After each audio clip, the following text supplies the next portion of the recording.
Pearl harbour memorial ಸೆಂಟ್ರಿಗೆ ಹೋಗ್ತಾ ಇದ್ದೀವಿ. ಇಲ್ಲಿ ಜೋರಾಗಿ ಮಾತಾಡೋಂಗಿಲ್ಲ, ಕ್ವೈಟ್ ಅಂತ ಸೈಲೆನ್ಸ್ ಅಂತ ಹೇಳ್ಬಿಟ್ಟಿದ್ದಾರೆ ಆಲ್ರೆಡಿ. ನಾನು ಅವ್ರ ಇನ್ಸ್ಟ್ರಕ್ಷನ್ಸ್ ಫಾಲೋ ಮಾಡ್ತಾ ಇದ್ದೀನಿ. ಹೇಳಿ ನಿಮ್ದೇನೋ ಗೊತ್ತಿದ್ದದ good citizen of responsible citizen of the universe.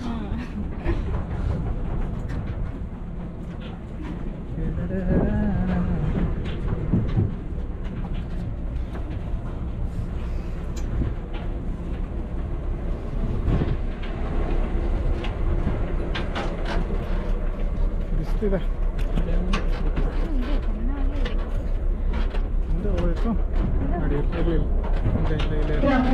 ನೋಡಿ.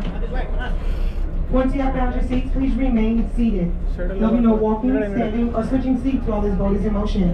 In the event of an emergency, life jackets are located in front and behind every row. Children's life jackets are in the center handicap seating in the middle of the boat. And if you haven't already, at this time, please ensure all cell phones are on silent.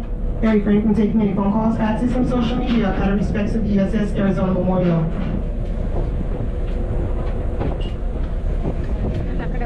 Once everyone has found their seat, we will be getting underway.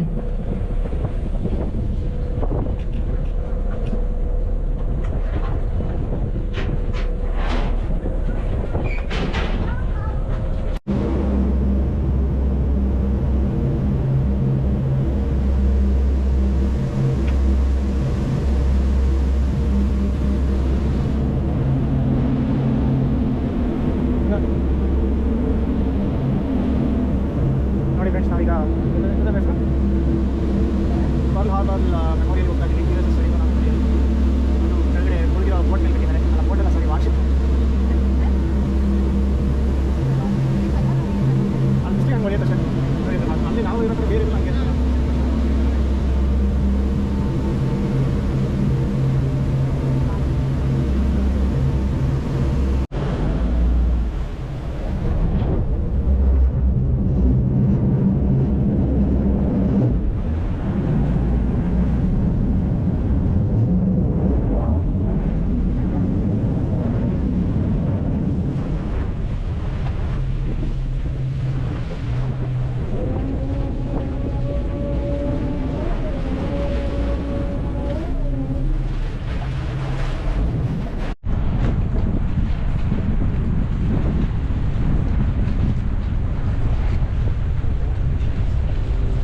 ನೋಡಿ friends, ನಾವೀಗ pearl harbour ಮೆಮೋರಿಯಲಲ್ಲಿದ್ದೀವಿ.